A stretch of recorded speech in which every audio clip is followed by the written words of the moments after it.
இன்னொரு ஆளு சிங்கப்பூர்ல போய் ஒளிஞ்சிருந்தாரு. அவரெல்லாம் கேட்க மாட்டேன். ஸ்டாலின் அவர்கள் சொல்கிறார், முதலமைச்சர் முன்னாள் முதல்வர் சொல்கிறார். ஸ்டாலின் அவர்களை சொல்லல. ஏன்? அவர் மேல எனக்கு நிறைய மரியாதை இருக்கு, பாசம் இருக்கு, அன்பு இருக்கு, எல்லாம் இருக்கு. அவரை நான் சொல்லல. சொன்னா சட்டமன்றத்துல போட்டு பொழந்துறாங்க, அந்த மாதிரி பொழந்துறாங்க திருப்பி. அவரை நான் சொல்லவே இல்லை.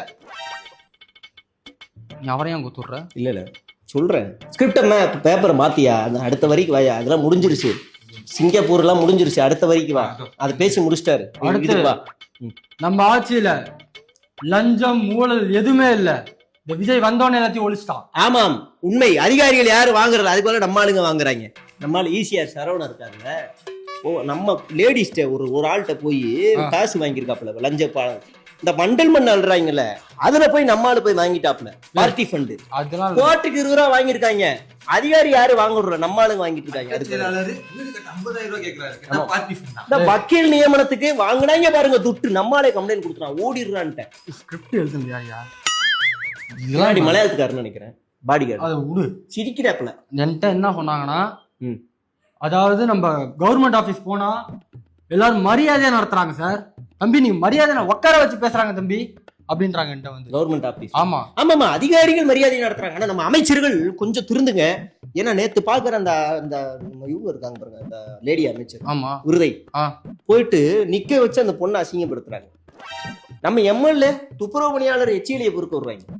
கொஞ்சம் நீங்க திருத்திருங்க. தம்பி அமைதியா இருங்க, இல்ல ஆடலாம் கீடலாம் நினைச்சீங்கன்னா மறுபடியும் அந்த டைலாக் சொல்லுவீங்களா? மதிக்க மாட்டாங்க. பரவாயில்ல சொல்லுங்க. இந்த வேற மாதிரி சொல்றேன். அதாவது யாராவது லஞ்சம் கேட்டா கொடுக்க முடியாதுன்னு சொல்லுங்க. அப்படி சொல்றாங்க. அப்படி சொல்றாங்க. நான் இருக்கேன் பயப்படாதீங்க.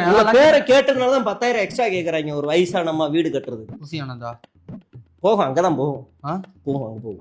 அது எப்படி ஒரு டெண்டர் வெளியிட்டீங்க, அரை மணி நேரத்துல கோட் பண்ணணும்னு சொல்லி அதை மூடிட்டீங்களாமே, அது கேள்விப்பட்டாங்க. அதை கேக்குறாங்க. அதுக்கடுத்து வருகிற சந்ததிகள் சந்துக்குள்ளியா சந்ததிகள் நம்மளோட விஷயத்தை எல்லாம் தெரிஞ்சுக்கணும் இல்லையா?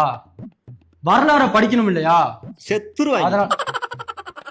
அதனால அவங்களா படிக்கிற மாதிரி நம்ம விஷயத்த பண்ண போறோம்.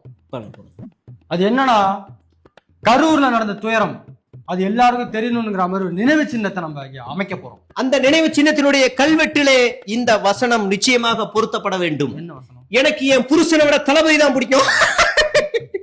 அந்த வசனம் பொருத்தப்பட வேண்டும். அதெல்லாம் கிளிக்க தேவை. எனக்கு என் பிள்ளைய விட தளபதி தான். அதெல்லாம் இல்ல, அதெல்லாம் இல்ல. எதனால செத்தாங்கன்னு அது வந்து திமுக சதின்னு கீழே எழுத சொல்றாங்க.